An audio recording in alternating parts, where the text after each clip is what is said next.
Judy Radio, building and achieving more, telling the life like it is. Most of all, keeping it real. Are you ready for real talk?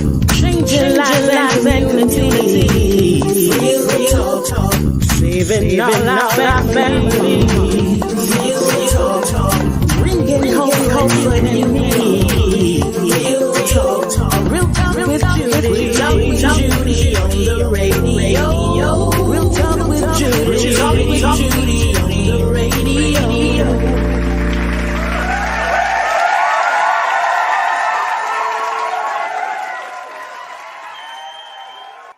Well, good morning. Thank you for joining us today. We are excited that you're here with us today. I want to welcome you to the Real Talk with Judy live radio show. I am Dr. Judy, your radio host. I want to thank you for being with me today, Tuesday, April the 20th, 21, right here on Hallelujah 95.3 FM, Facebook Live, Instagram, YouTube at Real Talk with Judy Live Radio. If you would, please take a few moments already and go ahead, even before we get started. Excited that you're here. I want to thank you for being. Even before we get started, go ahead and take a few seconds on Facebook, Instagram, and YouTube and give this show some hearts. Go ahead and tag and share and invite others. If you're on the radio or at your desk or wherever you are, hurry up. Good morning, Carolyn. At your desk or wherever you are, I want you to hurry up, please, and contact your family and friends. Call, text, email, and let them know that Dr. Judy talking about real issues with real people, real conversations, and useful information. And we're just keeping it real with Dr. Judy here on the air right now. I want you to hurry up and get them on so they don't miss any of this great conversation we're going to have today. If you have not subscribed to my YouTube channel, I invite you to subscribe today at Real Talk with Judy live radio show. If you are not like my Facebook page yet, I ask you to go ahead and like it right now. Just take a few minutes and be so kind and do it now while we're on the show. So go ahead and invite others to come on as we get started with this very impactful show. I want to say hello to my mama, Mother Dr. Irma Hunter Wesley, the reason I am who I am. Also to my awesome, amazing husband, Superintendent Gerald Mandrell, Senior Pastor of Life Changers, Church of God in Christ. He is the reason I get to do what I do. To my amazing team who helps me to deliver an award-winning show to a great audience every Tuesday. And yes, to you, the great audience ever listening in and tuning in to the Real Talk with Judy show. Thank you for tuning in every Tuesday. Greatly appreciated. And to Angus Holden in Scotland, who is my PR production manager over there in the UK, want to thank you. And to all of the business investing sponsors of the Real Talk with Judy live radio show, which are being scrolled at the bottom of the screen, I want to thank you for investing into the Real Talk with Judy show so we can produce this show every Tuesday, and also we can show up wherever with Real Talk with Judy on the move. And I personally invite those who have not yet invested with me as a partner. If you would go ahead and do so, go to the Real Talk with go to my website at Real Talk with Judy and go ahead and become a sponsor of this show. We would greatly appreciate it. Okay, so thank you. Say good morning again to those of you who are tuning in, Carolyn Waddell, Moria Smith, and to all of those who are tuning in. Thank you so very much. I want you to feel free to chime in on the conversation that we're going to have today. We're going to talk about these issues and some things that's going on. This is the Real Talk with Judy Sister Girls Roundtable, which means that they will be back more often as we bring this roundtable to you on a continuous basis. Today, I welcome back to the Real Talk with Judy live radio show, Sister Girls Roundtable Part 2, for the most amazing and awesome women of Tallahassee who are working to make the people of Tallahassee proud and to get involved and to help turn this city upside down by becoming an active participant in our development of the things here in the city. It is my honor and pleasure to present to some of you and to introduce to you, introduce to some, my distinguished guests. First, my first guest, and I want to welcome grassroots leader, Miss Talithia Edwards. Hey, Dr. Judy, glad to be back today. So glad to have you back today. I see you kicking your pearls. Yes, ma'am. We're on it. And that beautiful flower. Yeah, yes, we're ready. We're ready. My next guest is the former co-host of the Real Talk with Judy live radio show, director of membership and engagement services for United Partners for Human Services, Miss LaShawn Gordon. Hey, good morning, everybody, and good morning, Pastor Jay. Good morning, T. Thank you for having me back again. Looking forward to today's show. Always glad to have you back. Love those pearls too, sister girls. I'm loving it. My director, I said my director. My third guest is executive director of CCYDC, and she would explain that the Leon County and the Leon County government, the one and only Miss Paula DeBose Johnson. Good morning, everyone. Hey, Dr. Judy. Hey, ladies. Good morning, Thanks for having us back. Good morning, Miss Executive. We're so glad to have you back. Well, I tell you, you all are absolutely phenomenal. And my final guest for this Power Pack show is a neighborhood engagement and integration strategist and real estate consultant with Kingdom First Realty Incorporation, the one and only Miss Christy Henry.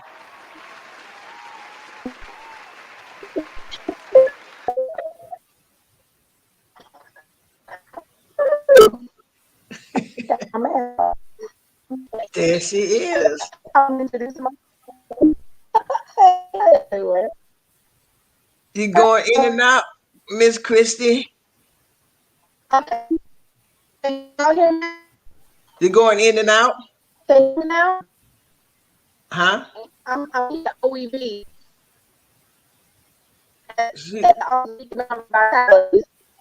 Are you going? You sounded like you're going in and out. Sounded like Charlie Brown, teacher. Because you got to come back with that. Hey y'all. So as she get that. Okay, let me get right. All right, as she get that better taken care of, we're gonna go ahead with the show. We thank each and every one of you for tuning in. We are absolutely thankful for you all being here with us again on this Tuesday as we dive into this conversation. And we want you all to participate. We want you all to ask questions, give your comments as we dive into. Some of the audience know you all. Some of the audience do not know you all. They're meeting you again. And I want each one of you to take the time to introduce yourself. Go into, and Sister Talithia, I kind of messed up the doula. And so I want you to tell us all about that and what you do. Go and we'll start with you, Miss Talithia. Okay, so I'm Talithia Edwards, wife to Elder Harold W. Edwards, the second mother to all of our wonderful children. I'm best known as founder and president of the Greater Bond Neighborhood Association. I'm also a grassroots organizer and coalition builder here in Tallahassee. I'm a statewide parent leader in training. I'm executive director of my own nonprofit, the Hand Up Project. HAND stands for Helping Alleviate the Need and Deficit, which is a local and statewide anti-poverty organization. Aside from all of that, I am owner and operator of the Flower Pot Doula and Vaginal Services here in Tallahassee. What's a doula? Everybody asks, what's a doula? And there are many types of doulas. I'm actually a birth doula. And as birth doulas, what we do is we support birthing women or persons, if I want to be politically correct, doing the birthing process. And we're there for support. Doulas play a vital role because we're realizing now through research that we reduce the cesarean rate, we reduce the maternal for fatality rate, which we know right now Black women are in a crisis with deaths during and after birth. And we support the family. So it is a wonderful, wonderful thing that I've been doing for a while since I gave birth to my own children. But excited to be able to be support for others who want to do a natural birth or who just need support in the birthing room. And during this COVID time, it's been really critical to have support. Thank you so very much, Talita, because I promise you I messed that all up. I did not. I'm not going to tell on air what I said you do, but I want to thank you because one thing I do know is that giving birth and going in so much stress right now, even with COVID, adding extra stress, I'm sure, to pregnancy, to the women having pregnancy, going through the pregnancy, delivering the baby, and all of that. That have a doula. I understand now to have a doula. I'm gonna put it in my word, and let's see if I'm correct. Is that like a good old fashioned midwife? No, see, midwives actually have medical credentials and they can deliver a Oh, baby. A okay, doula has no medical. We're trained and okay, certified, but we don't have medical credentials. So, technically, we can't deliver the baby. Have I okay. caught a few? Yeah, but because if you're there, you got to catch the baby. But You got to catch them. technically, we don't have medical.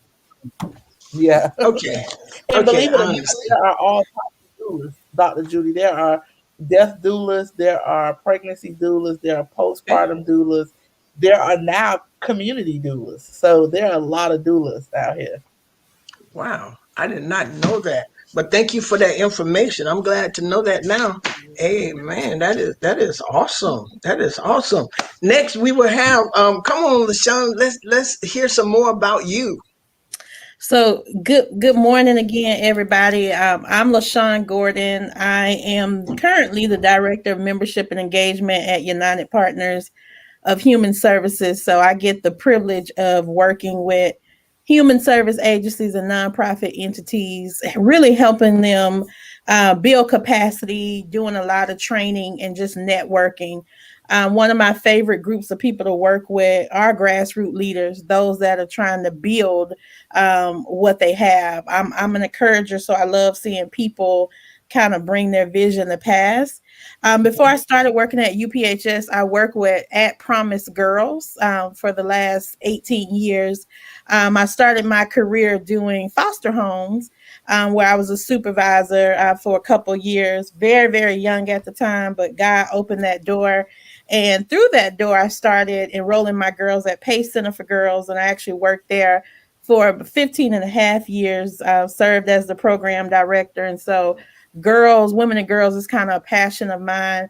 I'm also currently the chair of the Commission on the Status of Women and Girls. And so we do a lot of advocacy and advising in regards to women and girls in this community. I serve on a couple local boards. I typically spend my weekends giving back at some nonprofit somewhere, supporting their efforts, because that's one of the things that I love to do. I have a wonderful husband and a son that'll be graduating this year. And in my free time, I love to consignment shop. So a little bit about me.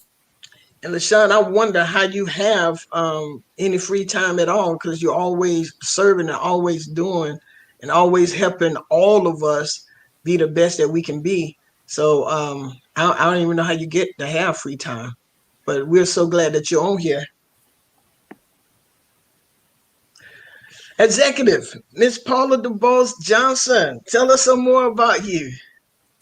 Okay, everyone, I'm Paula DeBoles Johnson. I proudly serve as the Employee Engagement and Performance Manager with Leon County Government. We provide all of the training, um, professional development, things regarding evaluations, I'll say that. Okay. My second role is Executive Director and Founder of the Capital City Youth Development Corporation. We're going on about 14 years now. I'm not as active in the community as these ladies. I am a mother first. My daughters are grown now. Zamoria Johnson, Zanani Johnson, and David Johnson. My family, my greatest achievement, that's where I spent the most of my time over the last 20 plus years. But I've been a little bit more active in the last probably 5 or 6 years working in the community.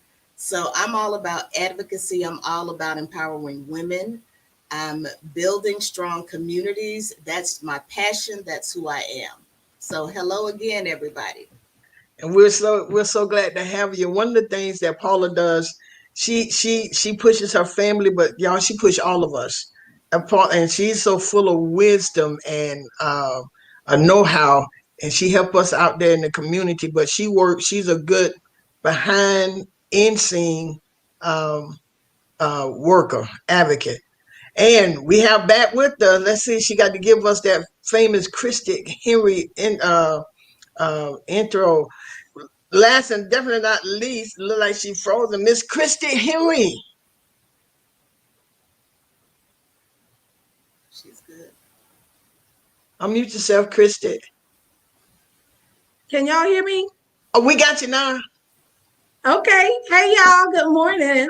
I I am Christy Henry. I just want to let y'all know my pearls broke this morning. So I ain't wearing them. But I'm pearl in spirit. Good morning to all of y'all that are looking and listening. I'm Christy Henry.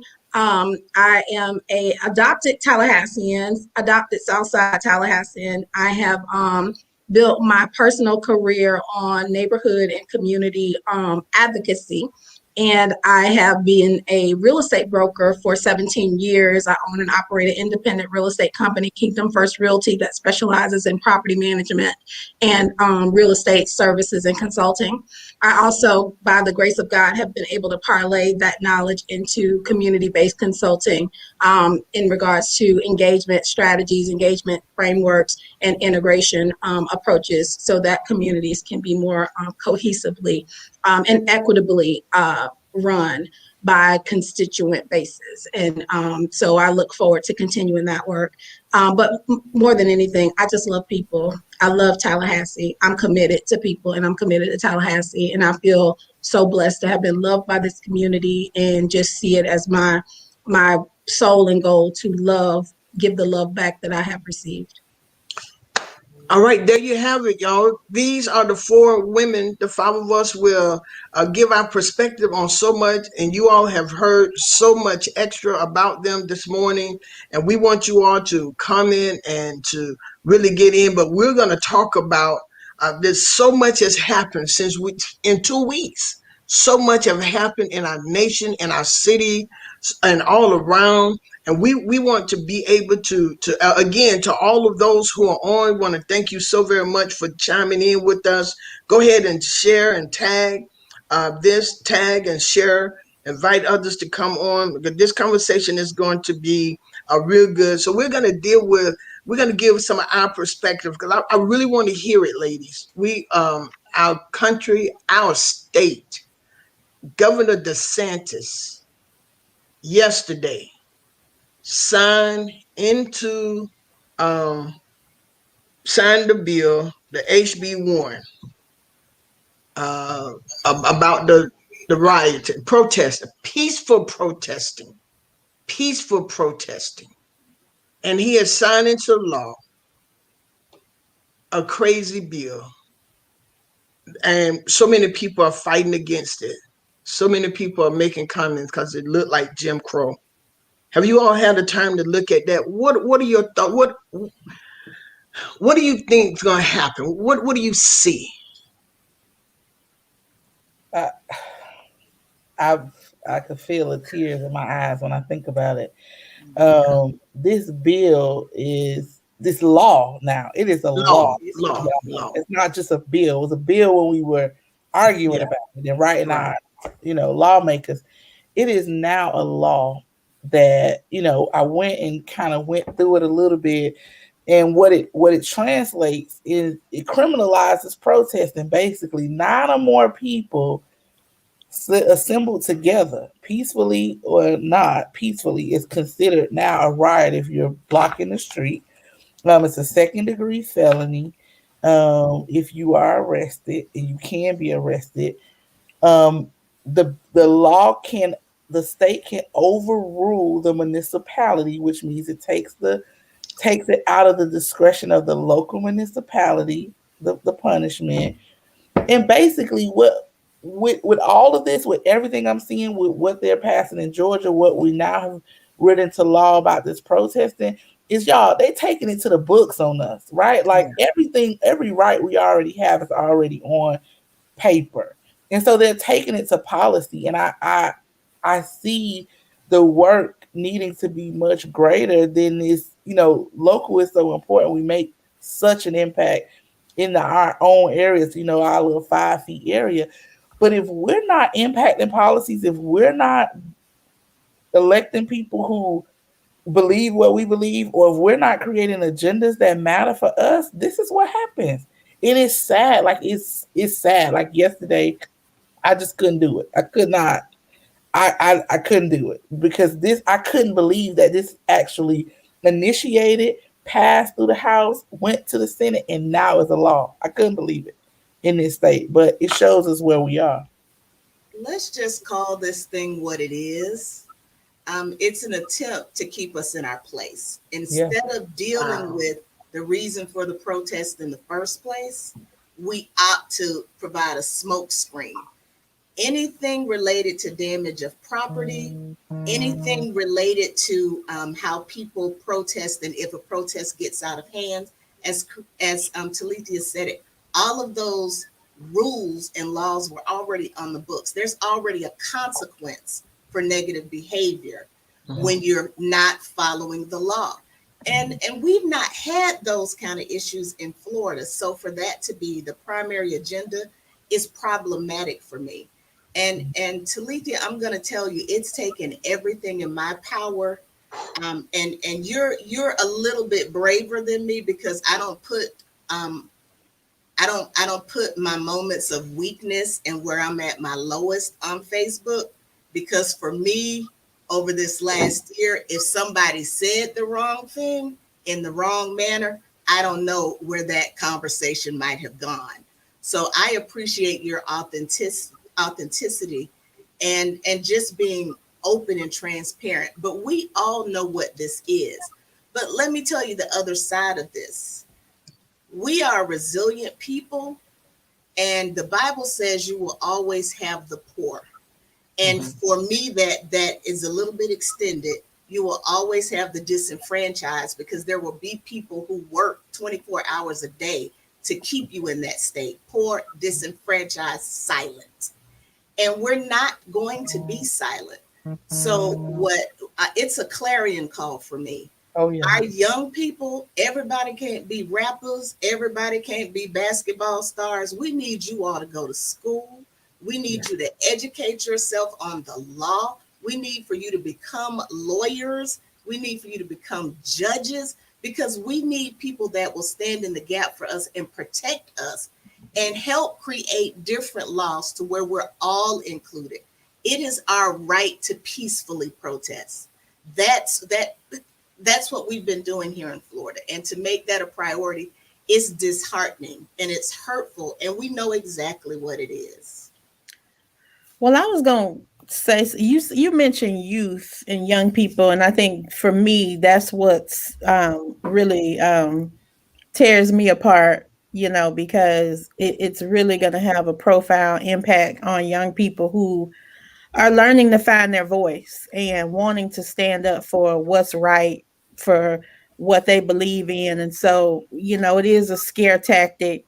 It is if you do this, this could ruin your whole life, because even though it may get worked out, you still going to have charges to deal with. And so, we take 2 steps forward and then get pushed back 3.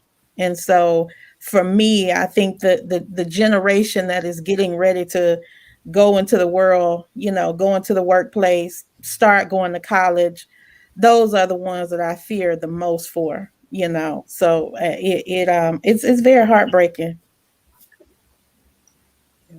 I see Christy trying to find her a spot. She trying to find her a spot. Can y'all hear me? Yes, very well. Can you hear me? Yes. Okay. I think the most telling thing about the whole situation is what else it protects. It protects Confederacy statues. It protects history and heritages that are what we would consider traditionally anti-equitable or anti or racist or you know, colonialist inheritances from our country. And so I think the spirit of the bill just shows and reveals how disconnected government is from the soul of its people. And in Florida, it's I hope that as we continue to review legislation that's happening on the statewide level, and this is happening reactively, right? So there are two fronts that we could activate ourselves on. We could either be reactive when people are trying to do things to us, or we can be proactive and we can be on the front end of legislation, creating legislation that is favorable to us. And what I hope that this type of legislation, this type of action begins the process of saying is, how can we be more proactive? How can we create legislation that reflects the soul of the people of Florida, the soul of the people in Tallahassee? How can we begin this process of authentic and legitimate engagement where government understands it's governed? And because this bill is a disconnect, this bill just really reveals the disconnect I feel that Florida has from its residents. And though I understand the necessity of public safety, I understand the implications of the perception of non-safety on the ability of states and governments to bond and to do many things that they do to fund infrastructure and projects in the community. I understand the soul of this is an approach to deal with safety, but at what expense? And so I think as a community and as advocates in the community, we need to understand the difference between proactive and reactive advocacy and get on the front end and start to create legislation that is in our favor as opposed to react to legislation that is not. Yeah, and as I was looking at it, I got angry, really, especially that they were signing it. And I looked at who was all standing behind him. There was not one black or brown, Asian, Indian, not one person, not one minority person. And he smiled, and it was like, yeah, I felt a slavery spirit coming back, trying to raise his head back over us. They are intimidated.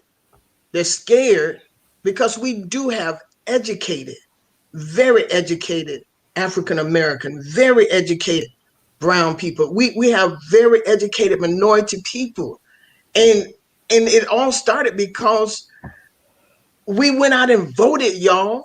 We went out in grand numbers and turned things around. We did.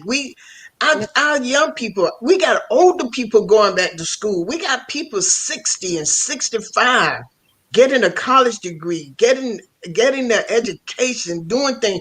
We got too many big black people, brown minorities owning their own businesses. We're coming. And then so they say the way we can stop them, let's go back to the books. Yeah, they criminalize us, right? So Yeah. this bill didn't go without opposition. There was a lot of Oh opposition yeah. that came Oh over. It surprised us. Nobody knew it was coming, but it was a lot of opposition to this bill from communities and other lawmakers as well. But DeSantis made it his number one priority to actually get this bill pushed through. There's a threat of loss of power when you see reactions like this, right? That they feel I'm going to lose the power that I have, so I have to continue to disenfranchise. I think Ms. Paula said it good when she used that word. They want to disenfranchise us and use laws and policies to do it. So you write this vague law that when you go in the courtroom, you have judges with already an unjust racial justice system as it pertains to African Americans predominantly, And you got this vague law that people are going to go and either go to the full extent or whatever. You're going to have all of this discrepancy because the law is so vague and you can interpret it whichever way you want. So you criminalize us. You get us with these felonies. We can't vote. We can't register. That's the impact. That's the whole plan. Like, we don't have a plan most times, as the African American people. But these people, like Ms. Paula said, 24 hours a day trying to figure out, how do I keep them disenfranchised? How do I keep them in their place? And this is it, because they feel a It's threat working. of power, It's working. And And and this for me, and again, this is hard, because some of us are in spaces where we're not supposed to be having these conversations. Um, and there's is sometimes a consequence to that. But it's beyond time for us to draw a line in the sand. If you didn't fear losing power, why would you go to these lengths to keep people from exercising their constitutional rights? The people keep speaking, the people keep saying what they want, and it continues to be ignored. And see, I'm one of those they used to call me Pollyanna. Oh, Paula, you got those rose-colored glasses, because I want to believe the best in people. But when these things continue to happen, when you say don't do this, we have hundreds of people, thousands of people signing petitions, standing out, protesting with signs peacefully. And they're continuing to say, don't do this. We don't like this. We we elected you to be our voice and you continue to ignore it. Yeah. What do you think that does to a person's psyche, to a community's psyche, when the people that are in power, that's supposed to speak for them, do everything contrary to what we're asking? And that's why this whole push, I'm like, folks, when people aren't doing what you ask them to do, when they're not hearing you, remove them. And they know that that's what's going to happen. That's why they're trying to take the vote away. And we have all of these felons. The people spoke again. Let the felons who have met all of their requirement, give them back their right to vote. Look at the fact that they haven't gotten it yet. All of it is strategically planned. And while we're sitting out, thinking, having a good time, doing our thing, again, they're in the background thinking of ways to keep us from having a voice. And guys, it's working. It is working. And Christine, I appreciate that. I do believe in being proactive. And sometimes you just don't know what's coming up, but we need to be more strategic as a people. And Dr. Judy, you touched on it. We've got a lot of finances. We've got a lot of intelligent people. We have people with money and resources. It's time for us to start putting those people to work. We need to come together as a group, and we're going to decide what happens next for us. And if we don't do that now, guys, in 2, 3, 5 years, it's going to be too late. You And may how not do we have the right to vote. Yeah, and how do we do that? Because unfortunately, we already know that laws are not applied equally. No, We know that for a fact. We saw that with the law, the capital city. Look at all of those. I mean, those when they went on the Capitol, when they went and invaded the Capitol. Look how many came out alive, right? The 17-year-old who killed two people and was armed, and then the 13-year-old, what is his name? Adam Tulio, uh, when he went in, the 13-year-old. We know that the law doesn't apply. Look how long they taken on this police officer who killed George Floyd. Look how long they take. Look, they still in deliberation. Why? I Well, mean, I think Dr. Judy, if I could just interject here in terms of the what do we do? I think yeah, the first thing we have to recognize is the role of leadership. We put people in office to be a voice for the issues, and that's what they're there to do. They're there elected with the that they understand how to advocate for their communities. And I think that we're not holding our leadership accountable for proactive engagement on our issues. And I'm Come not, on. casting judgment on anyone. What I'm saying is that, you know, when we have leaders in our communities, representatives, state folks, this, and that, and the other, we're in Florida. We're at a minority in regards to people who think the way that we think. However, there are ways and means that folks who are elected to office have the power to execute in order to get in front of these issues, in front of these deliberations. The governor doesn't have absolute power Mm-hmm. in that way. And I think that if we don't operate from a position of power, from a position of proactivity, from a position of abundance, to be quite frank, we're going to continue to be reacting to things being done to us. And I don't know about you, but I'm tired of reacting to things being done to me. Right. I'm ready to be proactive and make some things happen for us. Mm-hmm. And that's where the role of leadership comes into play. But we have got to get ourselves together. We have got to unite. We have got to cast aside these silos and these barriers and move forward in vision to move our people forward. Because as you can see,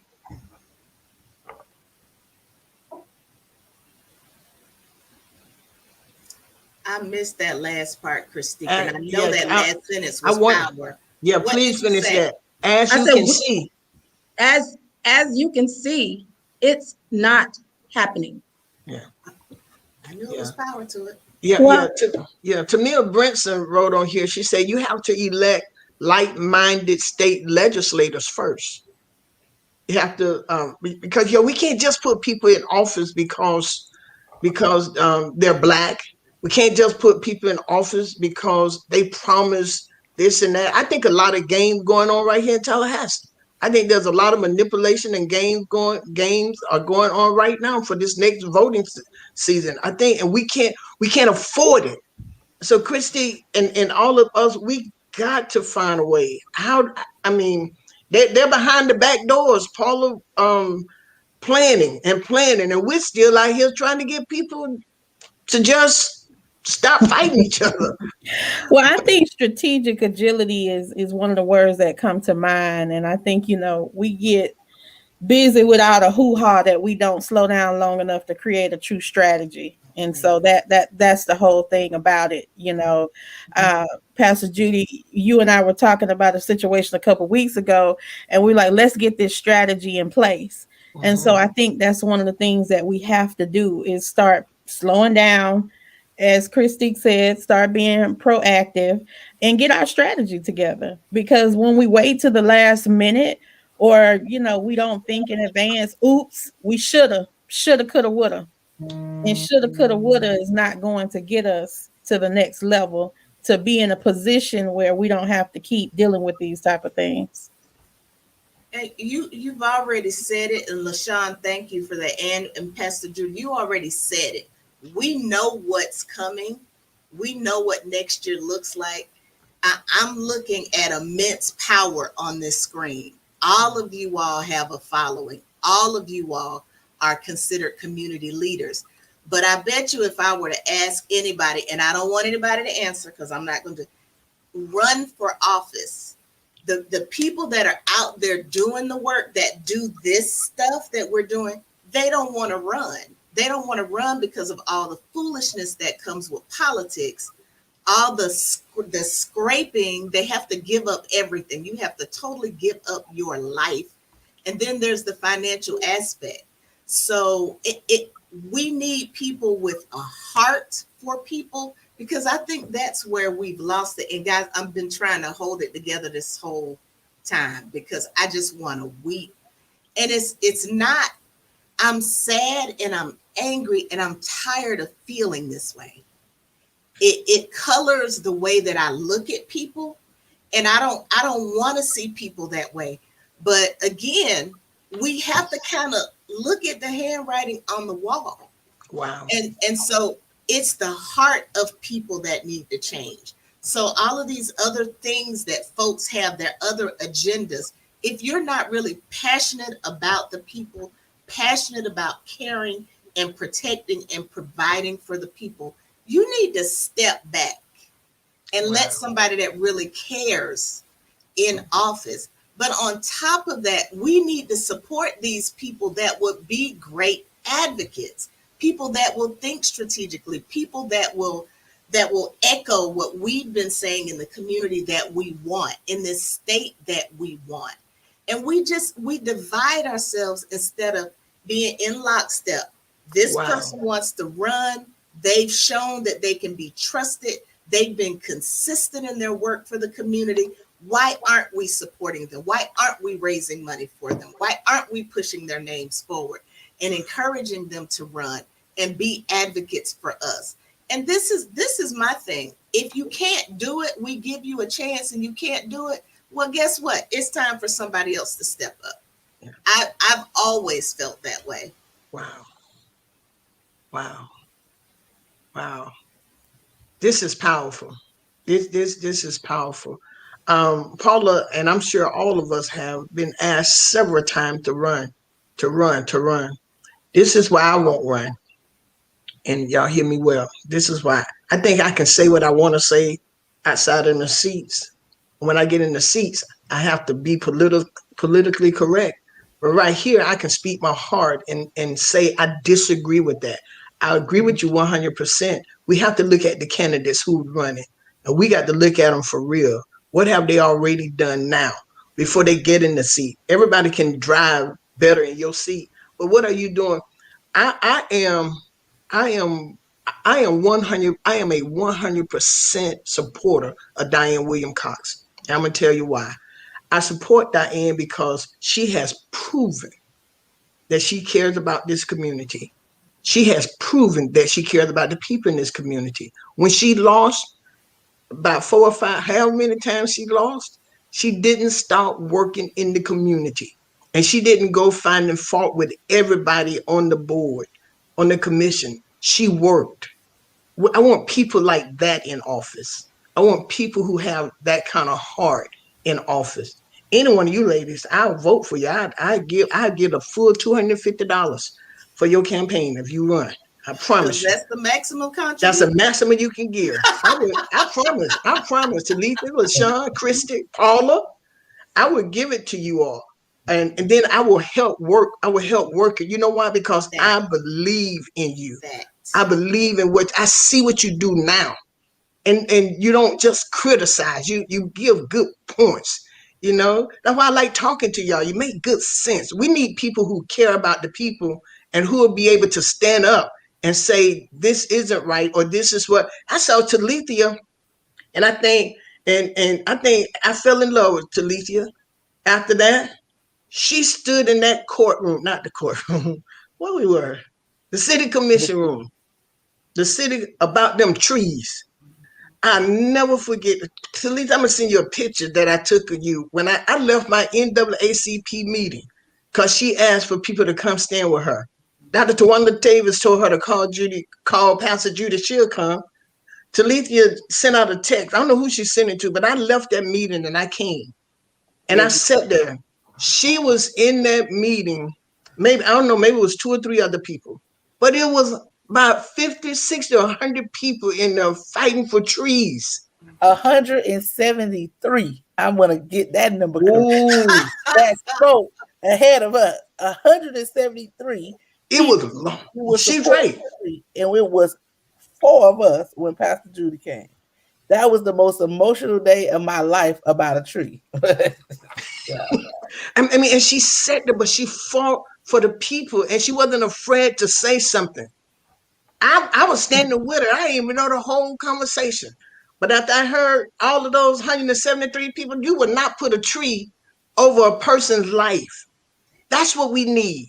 It's not about all of this. Look what we got. They moving mailboxes. So people they're taking down what you call it, the voting mailbox or whatever. So people won't be boxes. the ballot boxes. Thank you. So people, it's a felony to give a person a drink of water who's standing in line. Y'all, we got work to do, Christy, Paula, LaShawn, Talithia, all of those who making comments. We got work to do. It's beyond you time. bought that day up, and not just to talk about the situation, I think that was the moment, you had these paradigm shifts.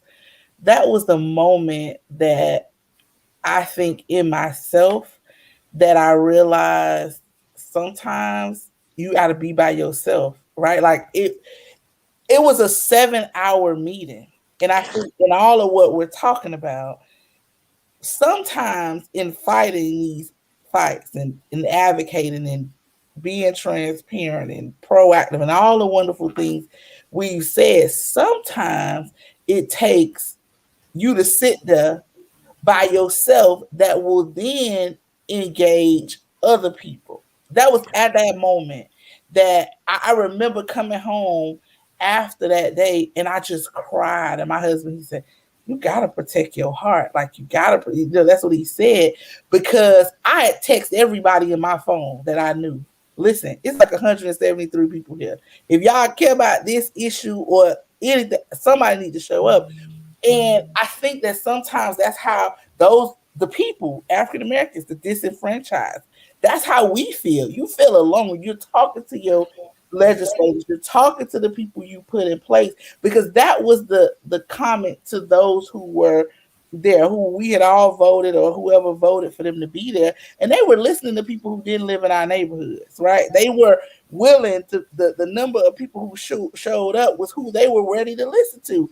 And that disheartened me. And every pretty word I had wrote on that paper that day did not get said because I sat there looking like, well, we gonna vote for whoever's in the room. And we were not in the room because why? We working. You putting us in jail. We ain't got child care. Like, go down the list of the things that are disenfranchising us that cause us not to be able to use our voice in a public setting. How many things are against us why we can't do that?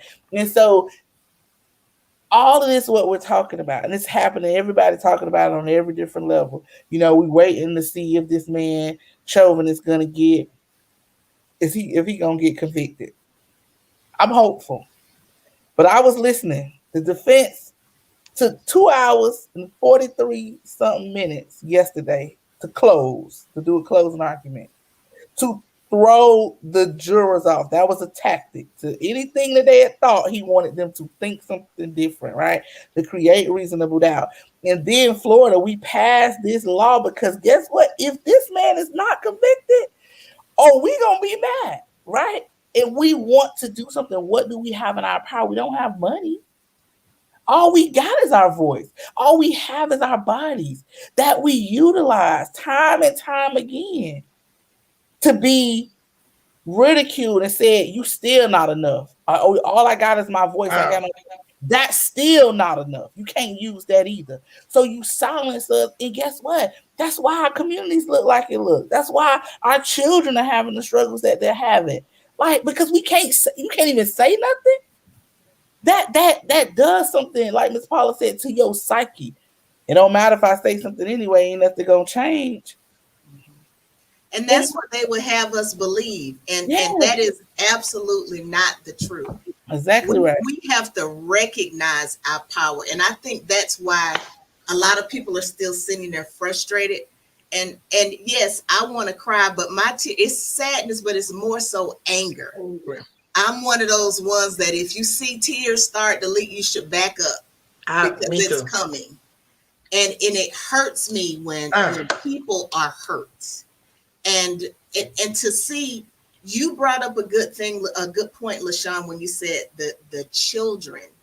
And I'm going to say, because I know it's going to happen. I know my daughters are watching, and these are some of these topics when they want to do different things in the world, because mommy is so vocal, it impacts their ability to do some of the things or be involved in some of the things that they want to be involved in. And I had to apologize early, and I said, but we got to look at the bigger picture. Just like I showed up at schools for other people's kids, if I couldn't go, I had sister friends who would stand in the gap with me because I needed the people in those schools to know that my child isn't alone, that she has people that will watch out for her, especially if things aren't going the way that they're supposed to go. So I didn't mind standing in the gap when parents couldn't get to the schools. I'm like, I'll go up there and talk to the teacher. I'll show up for your child. That's the village. And our village has power, but we need to learn to fight. And tearing up stuff is not how we fight. Right. Sitting down, strategizing, like all of these brilliant women said, coming up with a strategy and actually executing the strategy. And just because somebody is the loudest voice in the room doesn't mean that they need to be the leader of the group. You need to get somebody that's wise, somebody that's connected, that understands and has a real grasp of the problem, that can clearly articulate it and can work with other people.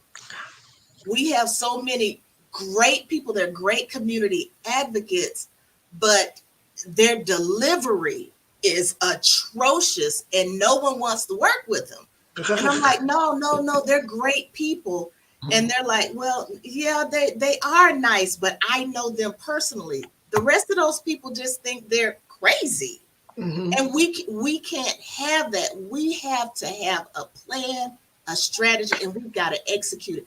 And we got to do it 2 weeks ago. It's beyond time. Yeah, I'm right with Christy. I'm right with Christy. I'm sad, angry, and tired of just reacting. You know, we got to do more than react. We have to be proactive. We have to come up. We got to do it before it happens. Judy, I just feel like I just need to say this. Hello, I'm here. I think we can hear. Okay, I feel like I just need to say this. We're teaching our kids. We're giving them hope, or we're sending them into oblivion by the way that we are putting the example out there. Mm-hmm. You know, I don't know that we really realize the impact of this pandemic and what it has opened up for our community. Right. But for us that are in the conversation on a regular basis, we know what we see, and you can't unsee it. Right. You cannot. Right. And the thing is I don't care to be out front. I don't care for people to hear my loud voice.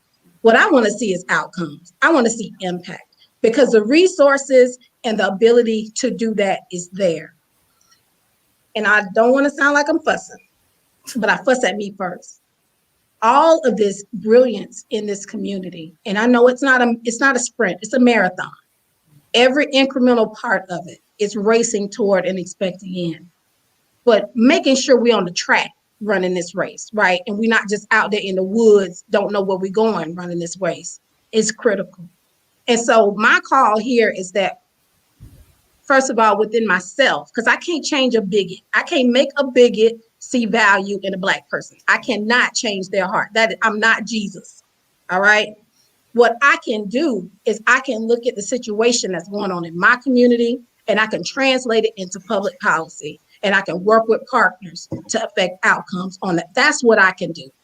Meanwhile, working with other brilliant minds to strategize on how to get in front of issue as opposed to react to issue. I cried for weeks after Ahmaud Arbery. I had to walk Ahmaud out. I did. I cried. I think I went through depression, quite frankly, with that murder. And then the subsequent incidents after Ahmaud.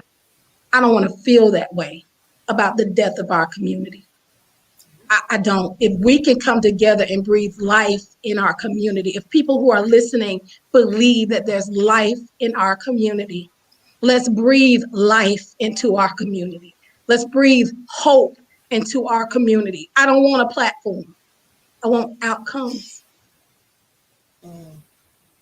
And those who have to have the platform, because it takes all of that. It takes the grassroots. It takes those who going to dig in the ditches, and we got to have people at that table. We got to have people at the table who know the policies, who know how to speak.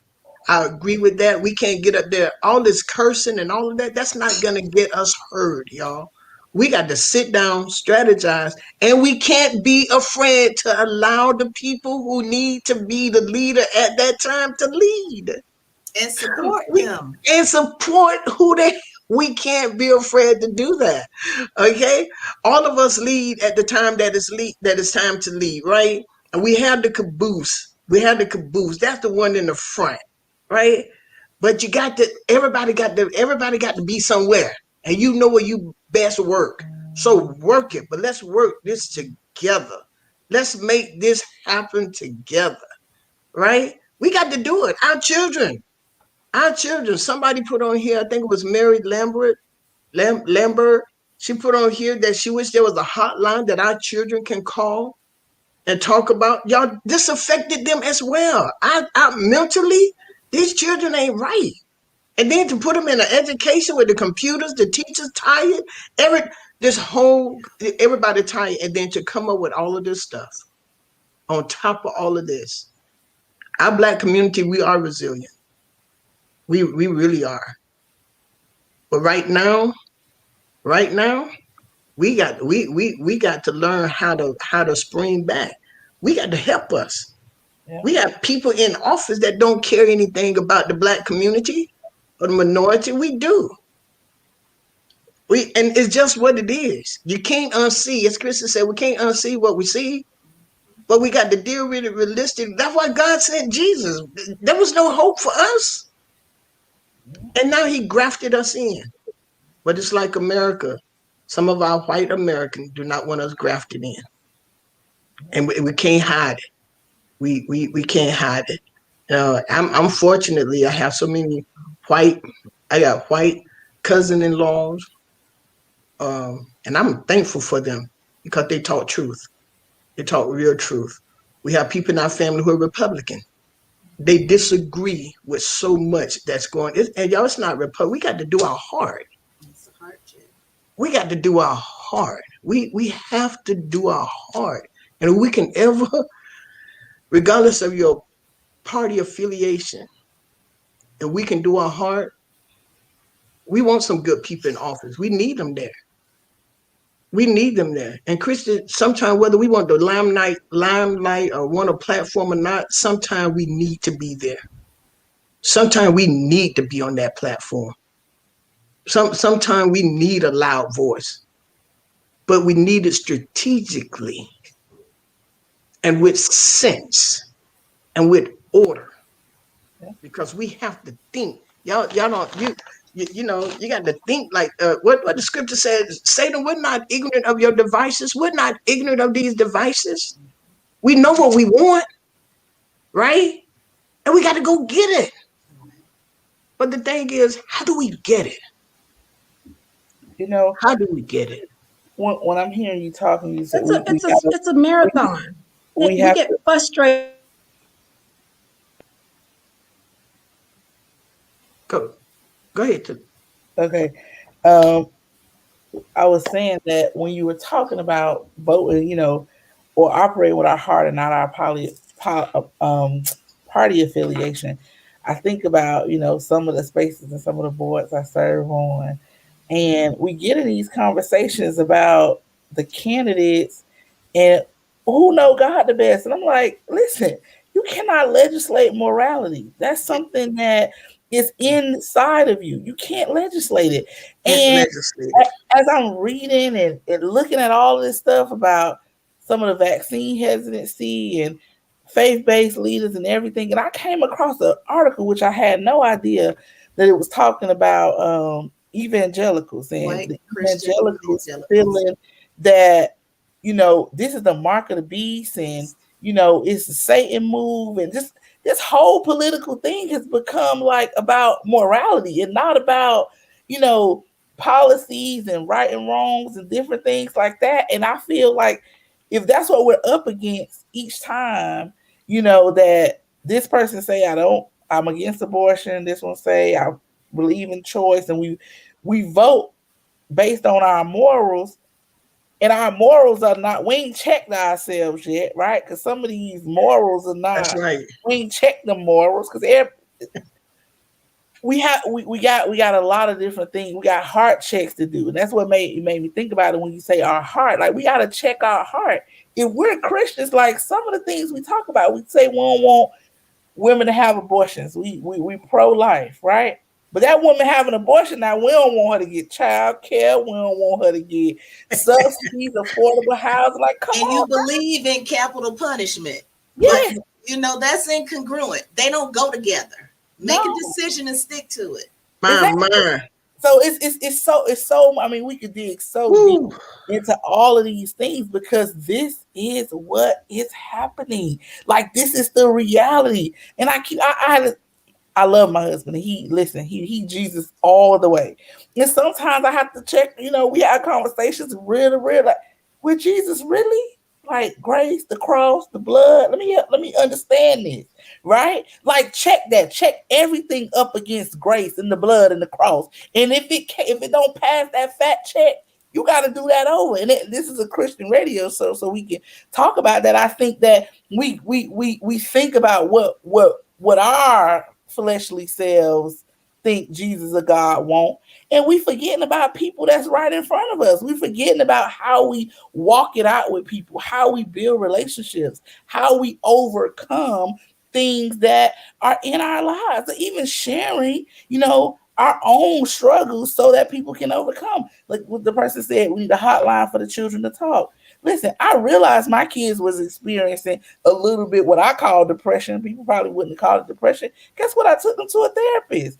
I took them to the beach first because that's the first thing I could do. Then I called somebody. Hey, these kids might need to talk to somebody, right? And then I went to the school when I felt like it's too rigorous, not the work, but the atmosphere is causing stress. Hey, we need to relax a little bit. These are children. You know what I'm saying? Like, those are the ways we help our kids. We be there for them to talk about heart checks. How you doing? What's going on in your mind? And now we about to send a whole group of kids back into the schools with teachers, like you say, Dr. Judy, who are tired. I really think school should have been cut off for the year. Give all the parents their money, and it's radical, y'all, what I'm about to say. Give all the parents their FTE money and let them work it out this year for their kids the best way they know how. And maybe that's a vacation to do social studies, work. Maybe that is going out and pulling some leaves off the trees and tracing them and seeing the cryoplasma come out to do science. But we have to begin to be creative, and we have to begin to create solutions that work for us. Because people ain't thinking for us. They're not helping our kids. Like, I'm taking a trauma class, and it talked about the four little places for trauma. The number one, like, I live in Bonn, right? One of the ones is high crime, high poverty. Oh, you're talking about adverse childhood. No. ACEs? No, not ACEs. They give you four. I'm gonna share it with y'all, but it's like four different areas the way you could be a poly victimization or something. Your community is one of them. So, like, it's only four. So living where you live you can't control that. Some people, right? And then the other, so you got one automatic, so you only got three that you probably could control. I was like, oh my God, we got so much to do, and I don't know how we gonna do it. The same way you eat an elephant, a little bit at a time. One bite. You can't eat the entire elephant in one sitting. You got to take little bits at a time.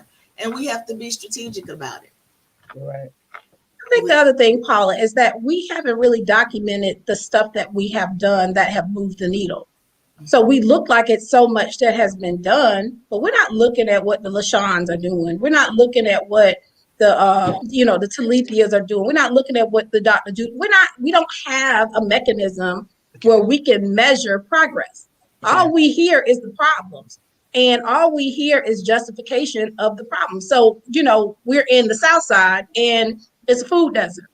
But has there been a re-up of the map to show where food accessibility has been provided? No. So that means that in the minds of folks, it's still a food desert, right? Because when you say it's a food desert, that means that, hey, these folks have difficulty getting that healthy foods or getting that options, right? But since the proliferation of a lot of the resources, are we still a food desert, right? Is there an accounting of what has been done to show our progress on the issues? And so it looks like nothing's been done because there's no updates to what's been done. And so and I just use that as example. Shout out to the great folks at Second Harvest and Farm Share and all those folks that are working it. But at the end of the day, we've got to have a mechanism of measurement to see where we're headed and what we've done to make issue, because that gives us hope. That makes us That's feel like good. we're not wasting resources on problems that are unsolvable. And so Or you're right. problems that have already been solved. Well, I wasn't gonna say that, but okay. So We some really kind of need. community dashboard or some kind of community report card I was gonna that we say can update. community key performance indicators is what we need. KPIs for the community. All right. Well, we got it right here. Y'all know what to do. Let's get it started. We're gonna have a conversation, y'all. All right. Let's get it started. Because you're right, Kristen. As we look at it, then it seems like nothing is being done, but people are doing things. So where is the needle now? What has been accomplished? Where do we need to go? What do we need to increase? How many more people do we need to employ? What do we need to do? So that would be a great takeaway from here. That would be a great. Let's measure where we are. We had a lot to do. We got angry people. I think we have more people angrily hurting and scared. People are just scared. People. I'm real reluctant of our black boys, our black young men, and everybody say they shouldn't have run. They should. It ain't gonna make a difference whether they Oh, run or it's go. not. And so how do we help that? We've seen that people have followed the law and been killed. And it's sad. Daddies are scared. Mothers are afraid. The children are afraid. So let's see where we are. Let's see exactly what we are. I talked with Talitha last year, and I think I mentioned it to LaShawn. Let's do a resource book for our community. Let's see what we have. Kevin Warren said we all we have. We have to decide to help each other. We do. And so I go back again. We got to put everybody. We need the more Johnsons. We need them. My husband been practicing pharmacy for 42 years. It's time for a new breed to come on. Some of us have been in place for. I never thought. Well, I don't know why I didn't think it, that I'd be concerned about politics like I am right now. And I guess because I see it's really there that's making a making it hard in our communities. We need to get our children educated. Let's teach these children to read. Yes. At my daycare, 6 week, those people love to bring them to my baby room, to all of them. But my baby teacher, 6 week, she have those children bouncing around. She know that she sing to them. She do the colors, the numbers, and all. That's what we start at in the womb. That's why foreign mamas start. They start singing to them children when they in the womb. They start doing math in the womb. We went to Purdue, and we're gonna let y'all say something so we could get out of here. We just own, and that people still on listening and commenting. They love it. So we went to Purdue, and this is what the director of the minority engineering program told Cameron, my goddaughter. She said, "You're not competing against the American children who are coming here. You're competing against," and she showed the rosters. You're competing against the Japanese, the Chinese, who in seventh grade already doing all of this. That's why they're so expensive. That's why they're so high. Because you got people. When those foreigners come over here, y'all, they already. She said they're in like their third level of engineering school. She said that's who they're competing against. One little boy was standing there like, so his dad didn't say anything. So what is the went on the this or whatever? That what he was asking. I looked at the people with us, get him. Now if he came back to social work, I was gonna get him. But he was in the engineering program. I didn't know much about that. But guess who was able to understand what he was saying? Cameron. Yeah. Because she worked hard to want to bust her butt to make sure. And Cameron wanted to go to McClay. Why? Because she had an eye on Harvard and Yale. That's what she wanted to go, Miss Paula. That goes Harvard. back to that strategy these ladies have been talking about. Yes. If you're planning out your life, and people always used to pick on me and say little things to my kids, and I would tell them to step back. We've got this. We've always told them to plan. Think about what it is you want to do, and then we map out the way to get there. Yes. That's what all of these ladies do. They do it with their families and within the community. And that's Yes. what we've always done. I've always been a planner. And people are like, how have your children accomplished that? Because they've always been planners and Planners. strategic. And they've always forecasted what's coming next. And they put themselves in the position so that they could be tapped because they've already thought 3, 5, 10 years ahead.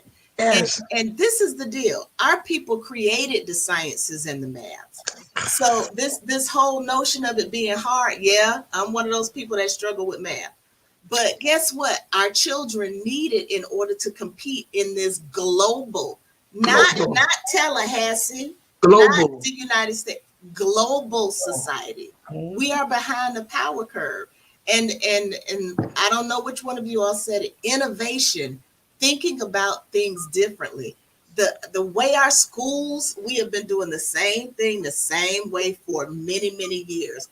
And these children are even wired differently. That's why they don't want to go to school. They're bored. They are. And they're like, They no, are. give me something else. So we need to think about what's next and how we educate our children and stop testing them to death. Yeah. We're teaching them how to take tests. Yeah. We're not teaching them how to think critically. We're not teaching them how to think about if you're interested in a trade instead of going to traditional college, fine, there are options for that. But who's sitting down having these kind of conversations about building generational wealth? All of these things. My husband was talking to my daughters about finance.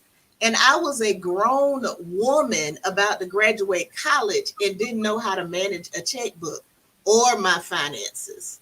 Yeah. So my husband had to, of course, help teach his wife.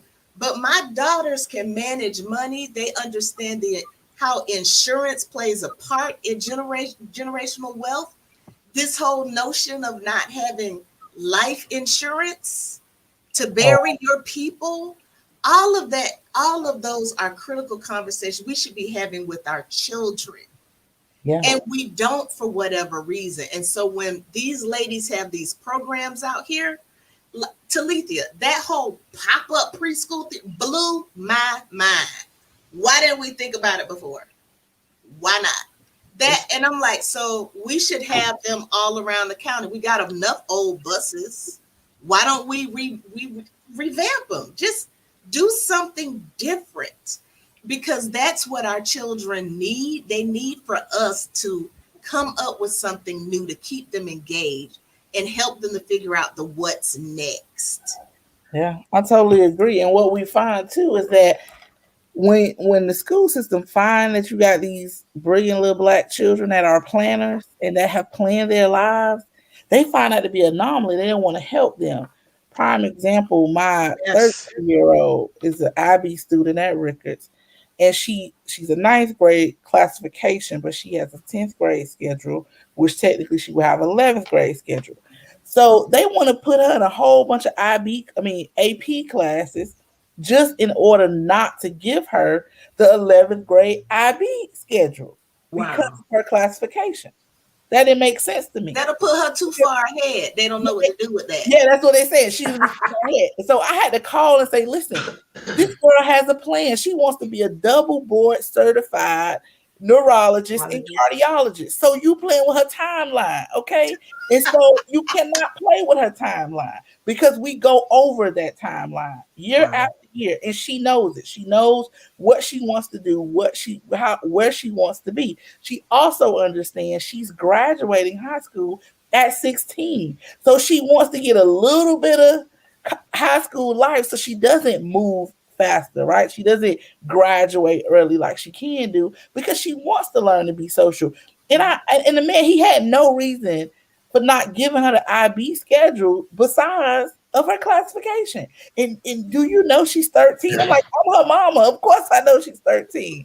You know, she has straight A's. You know, but on the flip side, I got this brilliant little boy with a 159 IQ who's socially awkward and doesn't know how to deal with his peers and bored and feels that everybody he encounters is inferior, which is not true. It's just that he has not been challenged in a space to really be able to think and process and talk to people the way he wants to. He's in a mechanical system that produce cookie cutter results. And so My, listen, some days he ain't coming. Okay, I just want to let y'all know we gonna go to the mag lab, or we're gonna go down and he gonna test water qualities, whatever the little geeky stuff he likes to do.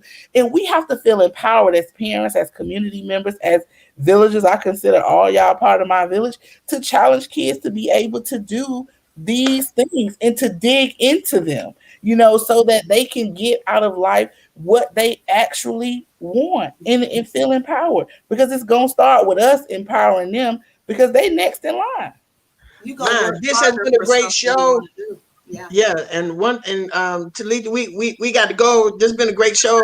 But Talithia, your son got 159 IQ. Some people are inferior to him. But y'all, we got ladies, I think that we have touched on so much. I believe that there has been solution or either some action that we can take away from this. I'm gonna go back and listen to it, and I'm gonna pull up those actions, and I'm get with you all so we got to move. We got to. There's more things coming down the pipe, so we want to be active. We want proactive. Let's start. We got children. Why couldn't they give them the school? I talked with Miss Dr. Flanagan. They're not doing summer school. They're not. She said her teachers need a break. She said they're on the brim. Sometimes she worry about going in there and the keys are on the desk. She said her teachers are tapped out. And why can't the whole school system see that? The teachers are tired. Anyway, we're gonna come back. I am making you all my 2021 Pastor Roundtable, my sister girls Pastor Roundtable. Okay, I might add a couple of more. Well, I can't add too much more, but I love the way we think right here. And so I'm not going to even have time to let y'all say anything. But I want to say to the audience, thank you all so very much for listening. Thank you all for the comments. Thank you all for being here. We're paying attention to your comments. We will go back, and some of them, ladies, if you all will go back and view this, there's some comments and some questions that you may want to respond to on here to the people who are putting in there. We're not ignoring you all at all. Some of the things did not come up on our StreamYard, but we're not ignoring your comments. We're not ignoring the questions. Your comment, your participation is very vital to us to help us. I want to ask you all to do this for me. If you all will go ahead and, because Sister Catherine, some of y'all need to be on here. We're going to have more. And guess what? We're going to do this in person as soon as we can. So we can invite people and we can have a person, a live Sister Girls Roundtable, so you all can ask questions and participate. It's coming. It's coming. We just have to be wise in how we do it and where we do it, because we still have COVID. Okay, if y'all have not gotten your shot, listen. And Priscilla, I'm ending. Listen, it's safe. Believe you me, it's safe. Go get your shot. It's 16 and older now. I know some of you are afraid, but get it. Let's live.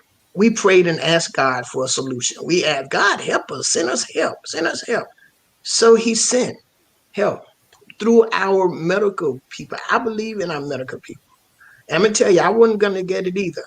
And my husband said, Judy, we've been married 39 years. I'm telling you to get the shot. Well, I figured after 39 years, he ain't killed me. He ain't going to kill me now.